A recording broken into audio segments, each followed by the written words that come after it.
알프레드 노벨은 우리가 잘 아는 사람입니다. 그가 다이너마이트를 발명했고요.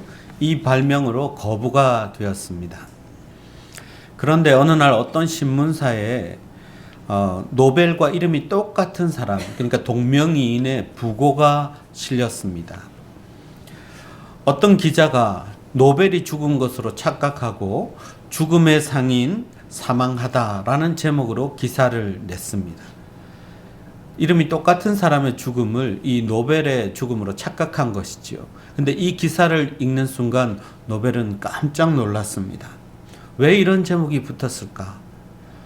폭탄을 인류를 위해서 발명했는데 그것이 폭탄으로 쓰이고 그리고 사람들의 죽음을 온다는 것을 그가 알게 된 것이지요.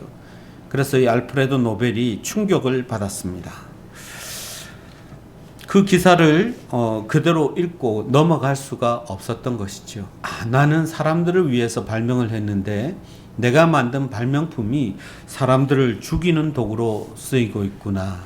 그래서 크게 깨닫고 그때부터 자신의 삶을 평화 그리고 인류의 발전을 위해서 헌신하기로 다짐했습니다.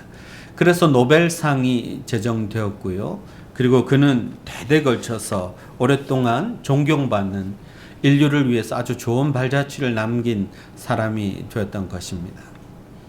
여러분, 마이크로소프트의 창업자 빌 게이츠를 아시지요? 우리는 동시대를 살아가고 있습니다만 이 사람도 참 위대한 인물이지요. 그런데 청소년 때는 참 말을 안 들었던 것 같습니다. 싸가지가 없다고 그렇게 얘기하죠. 그래서 아버지한테도 대들고 그러니까 아버지가 물컵에 있는 물을 그냥 빌 게이츠 머리 위에 부어버렸습니다. 그랬더니 샤워시켜 주셔서 감사합니다 이러면서 조롱하고 떠나면서 청소년들이 많이 하는 거 있죠. 자기 방에 들어가면서 문 쾅 닫는 것. 이러던 아이였습니다.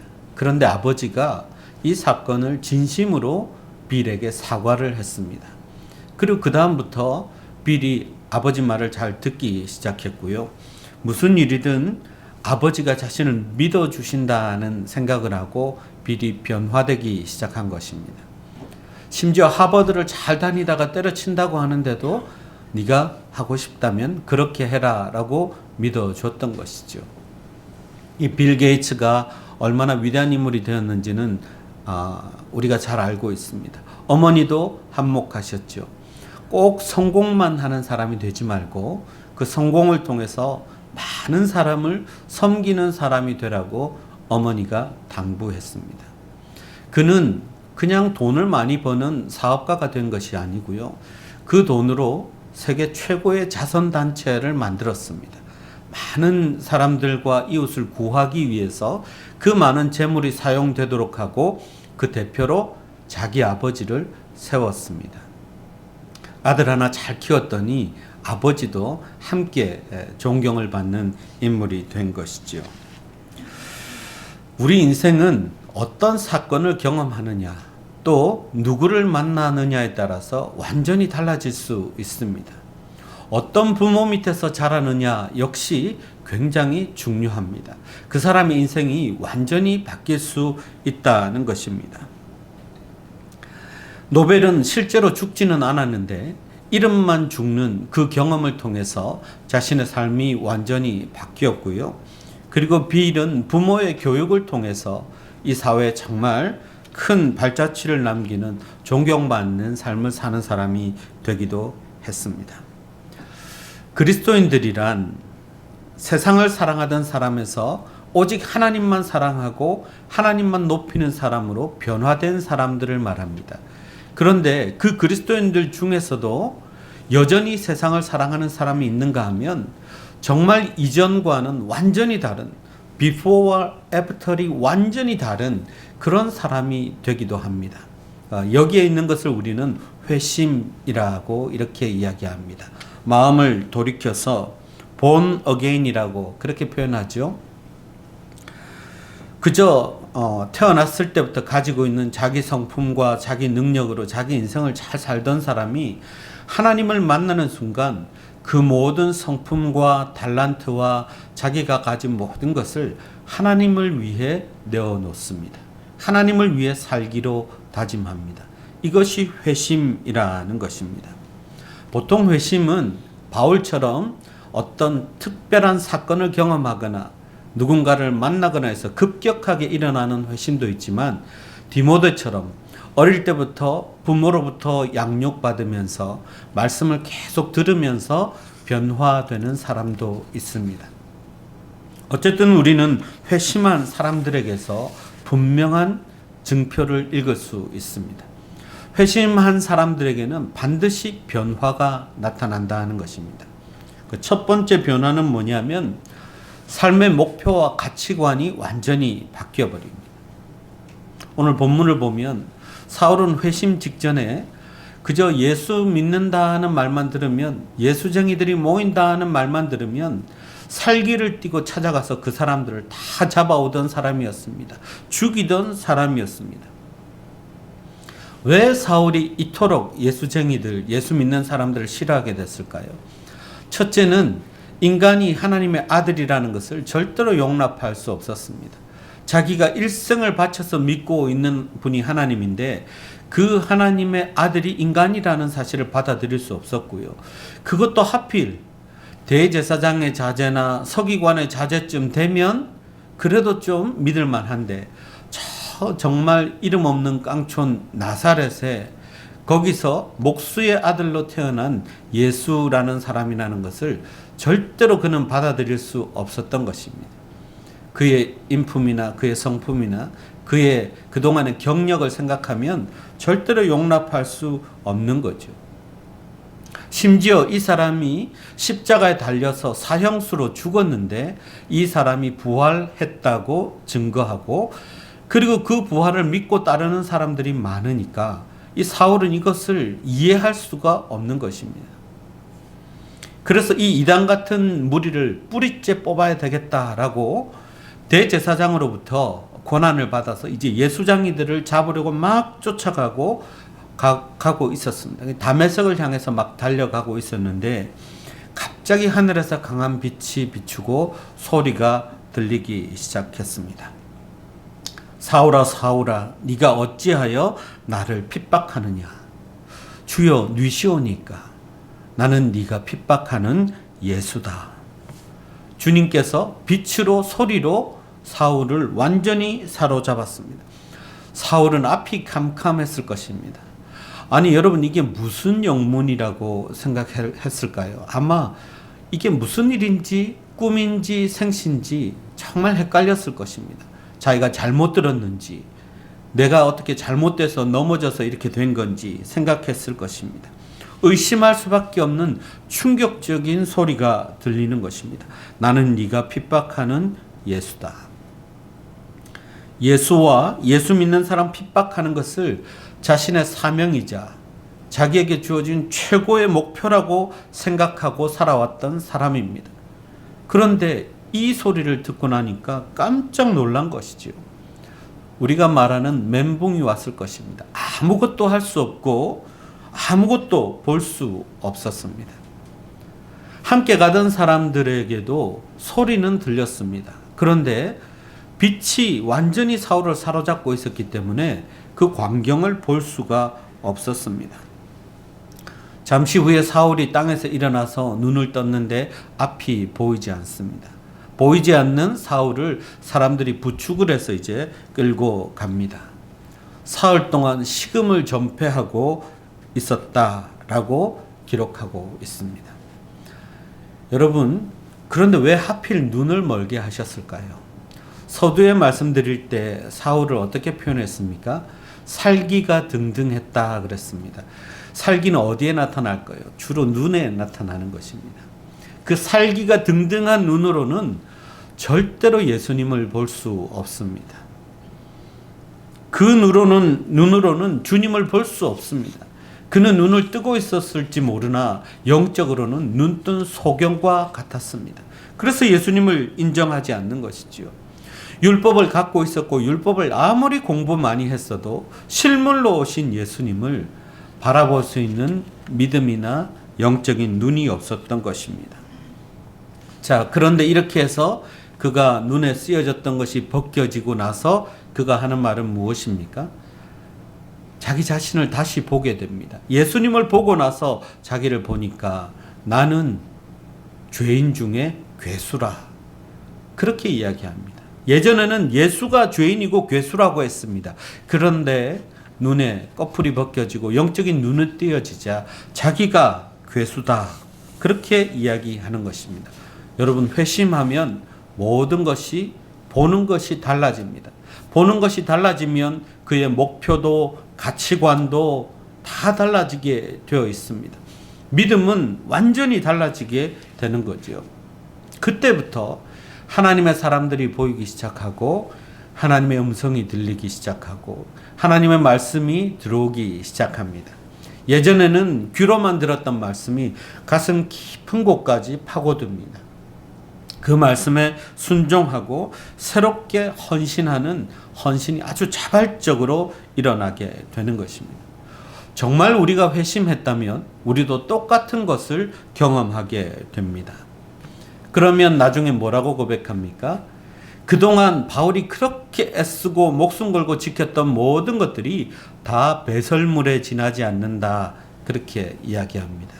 그의 믿음, 그의 경력, 그의 신분, 이 모든 것을 다 배설물로 여긴다라고 고백하게 되는 것이죠. 여러분, 우리는 어떻습니까? 우리는 진정 회심했습니까? 예전에 구하고 추구하고 갖고 싶어 하던 모든 것들을 여전히 만약 구하고 갖고 싶어 한다면 어쩌면 우리는 회심하지 않았을 수도 있습니다. 진정 우리가 회심하면 보는 것도 달라지고 생각도 달라지고 믿음도 신앙생활도 달라지기 마련입니다. 지성인들 가운데 교회를 멀리하고 교회를 비난하고 비판하는 사람들이 있습니다. 그걸 자랑처럼 여깁니다. 그럴 수밖에 없습니다. 보는 눈이 없기 때문입니다. 살아계신 예수님을 그들은 볼 수 없기 때문입니다. 하나님의 역사를 볼 수 없기 때문입니다. 우리도 그렇지 않았습니까? 그런데 우리가 주님을 만나고 혹은 회심하고 주님께로 나왔을 때 하나님이 하시는 일들이 보이고 하나님의 능력을 경험하고 하나님의 은혜를 체험하면서부터 말할 수 없는 감격으로 새롭게 내 삶을 살아가기 시작하는 것입니다. 사울이 사흘을 식음을 전폐하고 있었다 그랬습니다. 왜 사흘이 필요했을까요? 예수님이 돌아가신 후에 부활하시기까지 사흘 동안에 완전한 죽음이 있었습니다. 부활하기 전에 완전한 죽음이 있어야 완전한 부활이 있는 거죠. 이 사흘 기간 동안 사울은 자신이 자랑하고 그렇게 내세우던 모든 것들이 다 죽는 순간이었습니다. 그 시간들을 통해서 그는 옛사람을 완전히 죽여버리고 하나님의 사람 바울로 다시 태어나게 되는 것입니다. 이때를 바울은 이렇게 고백하죠. 내가 그리스도와 함께 십자가에 못 박혔나니 그런즉 이제는 내가 산 것이 아니요 오직 내 안에 그리스도께서 사신 것이라. 바울은 십자가를 지지 않았습니다. 그런데 그가 예수님을 만나고 회심하는 순간 그는 돌아가신 예수님의 죽음을 자기의 죽음으로 받아들였고 예수님의 십자가가 나를 위한 십자가라고 받아들였습니다. 그래서 이렇게 고백하는 것입니다. 이제 내 안에는 예수만 사십니다. 이전에 사울은 죽고 이제는 내 안에 예수 그리스도만 사십니다. 그렇게 고백합니다. 그래서 회심한 사람들은 목표와 가치관이 달라지죠. 사나 죽으나 예수 그리스도를 존귀하게 하는 삶을 살겠다. 그렇게 고백합니다. 공부를 해도 그 공부를 통해서 하나님의 영광을 위해 예수님을 위해 사용하고요. 높은 자리에 가도 그 자리에서 자기가 가진 영향력을 가지고 이 세상에 선한 영향력을 끼칩니다. 그리고 그 모든 영광은 하나님께 올려드리는 사람이 되는 것입니다. 속 사람이 변하지 않으면 절대로 이런 일이 일어날 수 없습니다. 회심이라는 것은 유턴과 같은 것입니다. 여러분 운전하실 때 혹은 차를 타고 가실 때 유턴 해보셨죠? 유턴을 딱 하는 순간 자기가 보았던 모든 것들이 이제 순서가 바뀌게 되어 있습니다. 하나님을 만나는 순간 그전에는 내가 있었고, 그 다음에 나의 성공이 제일 중요했고, 그 다음에 물질이 중요했고, 가정이 중요했고, 뭐 이런 거 쭉 있었어요. 근데 하나님을 만나는 순간 다시 돌아올 때는 이 순위가 다 바뀌어 버리는 거예요. 하나님이 제일 우선순위가 되고, 그 다음에 가정도 있고, 물질도 있고, 교회도 있고, 그리고 나도 있게 되는 것입니다. 유턴하는 순간, 하나님을 만나서 유턴하는 순간 내가 그동안 살아오던 모든 목표와 가치들이 순서가 다 달라지는 것입니다. 여러분은 회심하셨습니까? 회심했다면 이런 일들이 일어난다는 것이죠. 두 번째로 진정으로 회심한 사람들에게 일어나는 변화가 있습니다. 그것은 교회를 사랑하게 되는 것입니다. 주님을 사랑하는 것과 교회를 사랑하는 것은 다른 말이 아닙니다. 주님께서 나를 정말 사랑한다는 걸 깨닫고 회심하고 나면 주님의 몸된 교회를 누가 시키지 않아도 그렇게 사랑하고 그 교회를 위해서 헌신하고 열심히 섬기게 되어 있습니다. 그러면 예수 믿는 사람들 누구나 다 그렇게 되는 걸까요? 사울이 어떻게 그런 변화를 가져왔는지 그 장면으로 다시 가보지요. 사울아 사울아 네가 어찌하여 나를 핍박하느냐, 이 말씀을 예수님께서 하셨을 때 사울은 아마 그 다음 말이 굉장히 궁금했을 것입니다. 네 죄를 네가 알렸다 하면서 예수님이 자기를 벌하시거나 자기를 비난하실 줄 알았습니다. 그런데 그런 말이 하나도 없는 거죠. 네가 그렇게 나와 나의 교회를, 나의 사람들을 핍박했으니 너는 지옥불에 던져져야 될 것이다. 이것이 우리가 생각하는 보통의 멘트잖아요. 근데 그렇게 말씀하시지 않는 것이죠.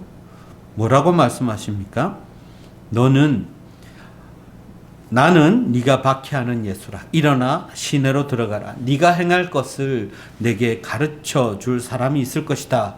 하고 그 말씀을 듣고 아나니아에게 갔더니 아나니아가 이런 말을 해 줍니다. 바울에 대해서 이야기합니다. 이전부터 택하신 하나님의 그릇이라 하는 것입니다. 이방인을 위하여 택하신 그릇이라는 말입니다. 이미 하나님께서 사울을 하나님의 도구로 점 찍어 놓고 계셨다는 것입니다. 일꾼으로 사용하시겠다고 말씀하시는 것입니다. 여러분, 여기에는 아주 중요한 단어가 빠져 있습니다. 하나님은 사울을 용서하셨어요. 그렇게 예수를 핍박하고 예수 믿는 사람들을 박해하던 사울을 용서하셨어요. 근데 용서라는 말조차 꺼내지 않습니다. 그냥 너는 내가 택해서 교회를 섬기고 복음을 잘 전파하도록 택한 그릇이다고 말씀하십니다. 근데 여기에 엄청난 용서가 숨어 있는 것입니다. 살기가 등등해서 그동안 잡았던 예수 믿는 사람들이 얼마나 많은지 모릅니다. 스데반의 순교에도 사울은 책임이 있는 사람입니다. 수많은 예수를 믿는 사람들과 교회를 핍박했던 자신인데 하나님은 없던 일처럼 다 용서하시고 완전히 새로운 신분과 가치관을 주셨습니다. 새로운 신분과 사역을 주셨습니다. 너는 복음을 위하여 택한 나의 그릇이다. 여러분, 이것은 정말 큰 선물입니다. 이보다 더 큰 용서의 확신이 있을까요? 사람들은 본능적으로 하나님과의 관계에서 죄책감을 가지고 있습니다. 하나님이 부르셨을 때, 하나님을 만날 때, 하나님이 그동안 내가 지은 죄들을 벌하시면 어떡하지? 두려워하고 염려합니다. 그런데 하나님께 용서함을 받고 나면 그 기쁨은 말로 할 수 없는 것입니다. 무엇과도 비교할 수 없습니다. 하나님이 나를 사랑하시고 하나님이 나를 쓰고자 하시고 하나님이 나를 도구로 쓰신다는 것을 확인하는 순간 그 기분은 말로 표현할 수 없습니다. 마치 구름 위에 붕 뜬 것 같습니다. 얼마나 기쁘고 얼마나 큰 은혜가 넘치는지 모릅니다. 그것이 용서의 기쁨, 용서받은 자의 기쁨입니다. 내가 죄인 중에 괴수와 같은 인간인데도 하나님은 그런 나를 보지 않으시고 나를 하나님의 도구로 사용하고 계셨다는 것입니다. 마음속에 이런 큰 기쁨, 용서받은 기쁨이 있고 하나님이 주신 사역에 대한 설렘이 있는데 어떻게 주님의 교회를 안 섬길 수 있겠습니까? 어떻게 교회를 이루고 있는 성도들을 사랑하지 않을 수가 있겠습니까? 하나님의 큰 용서의 사건이 바로 회심입니다. 회심은 하나님이 우리를 용서하셔서 죄인 되었던 우리를 하나님의 자녀로 삼으시고 진정 그 자녀와 하나님이 교제하기 시작하는 순간입니다. 그래서 이 회심의 순간, 용서의 순간만큼 아름다운 순간이 없습니다. 여러분, 용서가 그렇게 쉬운 건 아니잖아요. 그러나 용서받은 사람은 또 다른 사람을 용서합니다. 내 주변에 나를 힘들게 하는 사람 다 용납하고 그들을 진심으로 섬길 수 있습니다. 그게 회심한 사람들의 변화입니다. 어떤 목사님이 자기 아내, 사모님이 굉장히 인간관계가 좋은 분인 줄 알았습니다. 그런데 사모님이 혼자 기도하는 것을 우연히 듣게 되었는데 그 기도 중에 몇 분의 집사님이 등장하는 것을 듣게 되었습니다. 사모님이 김 집사도 불쌍히 여겨주시고 박 집사도 불쌍히 여겨주시고 그렇게 기도하길래 나중에 목사님이 물었어요. 그 사모님께 그들에게 무슨 일이 생겼냐고 이렇게 물었습니다. 물어봤더니 그 명단이 이 사모님께 스트레스 주고 상처 주고 한 사람들 명단이더랍니다. 그런데 언젠가 이 목사님이 사모님 기도를 또 듣게 되었는데 하나님, 우리 남편을 불쌍히 여겨 주십시오. 그렇게 기도하더라는 것입니다. 용서는 쉽지 않습니다. 그러나 불쌍히 여길 마음, 긍휼히 여길 마음을 성령께서 주십니다. 회심의 순간부터 엄청난 용서를 경험한 사람들은 주변에 용납하지 못할 사람이 없습니다. 용서하지 못할 사람이 없습니다. 자기가 받은 용서가 얼마나 큰지 아는 사람들은 다른 사람을 비판하고 비난하고 깎아내리고 그렇게 할 마음이 없습니다. 사랑하고 용서하고 섬길 마음들이 생기는 것입니다. 이게 회심한 사람들의 변화입니다. 그러면 회심이란 사건이 예수님만 높이고 그리고 전하는 사람으로 우리를 변화시키고 또 그 핵심이 큰 용서라는 것은 알겠는데 우리가 어떻게 이 회심의 사건을 경험할 수 있죠? 대부분 성경에 나오는 회심의 사건은 먼저 주님께서 찾아오십니다. 삭개오도 그랬고요. 예수님의 제자들도 그랬고 이 사울도 마찬가지입니다. 지금은 그러면 어떻게 하시느냐? 주님께서 우리를 날마다 예배 시간에 말씀을 통하여 우리를 찾아오십니다. 우리를 부르십니다.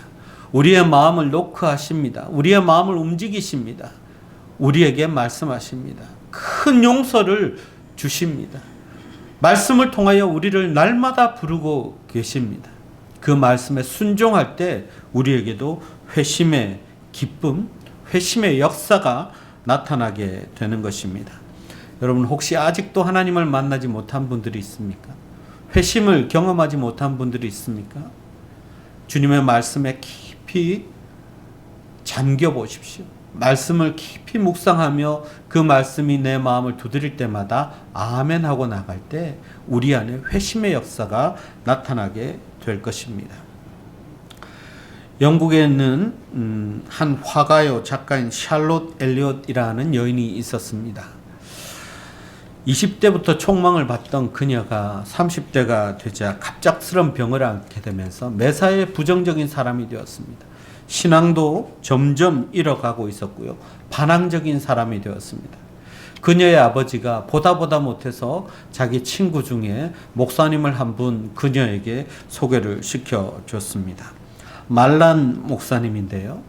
말란 목사님이 신앙적인 얘기를 꺼내자마자 이 여인이 나 같은 사람이 어떻게 예수를 믿느냐고 예수를 만날 수 있느냐고 신경질적인 반응을 보입니다.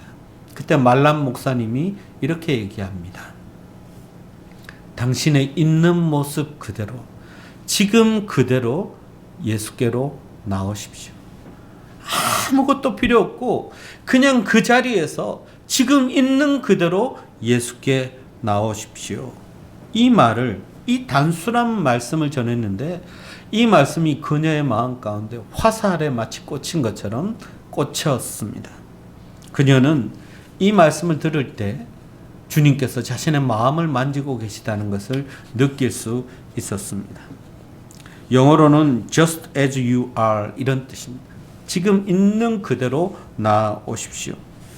그때 그녀는 무릎을 꿇고 자신의 인생을 주님께 드렸습니다. 그리고 펜을 들어서 한 찬송시를 써내려갑니다. 그 찬송시가 큰 죄에 빠진 날 위해 주 보혈 흘려주시고 또 나를 오라 하시니 주께로 거저갑니다. 이 찬송시가 우리가 부르는 찬송가가 된 것입니다. 큰 죄에 빠진 날 위해, 그 찬양이 바로 이 여인에 의해서 작시가 된 것이죠. 이 찬송의 원래 제목은 Just as I am 이라고 하는데요. 빌리 그레엄 목사님이 집회를 하실 때마다 이 찬양을 부르면서 회심자들을 앞으로 불러내신 그 찬송으로 참 유명합니다. 여러분, 어떻게 주님 앞에 나올 수 있습니까? 아무것도 필요 없습니다. 그냥 그 자리에서 주님 앞에 나오면 됩니다. 주께서 나를 부른다고 생각하는 순간 주님 앞에 있는 그대로 나오십시오. 내 상황이 어떠하든지, 내 환경이 어떠하든지, 내 마음이 어떠하든지, 내 건강이 어떠하든지, 내 나이가 어떠하든지 아무 문제가 없습니다. 주님을 만나겠다고 나오는 순간 주님께서 우리를 만나 주십니다. 우리 안에 놀라운 역사를 허락하십니다. 그 회심의 역사가 우리를 기다리고 있습니다. 아직도 회심을 경험하지 못한 사람들은 바로 이 순간이 될 수 있습니다. 오늘이 될 수 있습니다. 말씀이 들려오는 순간 주님, 내가 주님 앞에 나아갑니다. 나를 만나 주실 줄 믿습니다. 주님의 품에 안기는 놀라운 기쁨의 역사가 있게 될 것입니다. 저는 우리 교인들을 보면서도 깊은 감동을 느낍니다. 회심하지 않았으면 하지 못할 섬김과 사랑, 교회를 사랑하시는 모습들을 보여주시기 때문입니다. 일생을 하나님의 나라를 섬겨오신 목사님도 또 그 가족분들도 계시고요. 그리고 말없이 교회에 어려운 일이 있을 때마다 달려와서 교회를 돌보시는 분도 계시고요. 남들이 힘들어하지 않는데 교회 잔디 깎고 하는 일도 해주시는 분도 계시고요. 우리 청년들은 또 얼마나 귀합니까? 시키지 않아도 하나님을 찬양하겠다고 자발적으로 모여서 하나님을 찬양하고 저렇게 예배하고, 이 모든 것들이 회심하지 않으면 할 수 없는 일들입니다.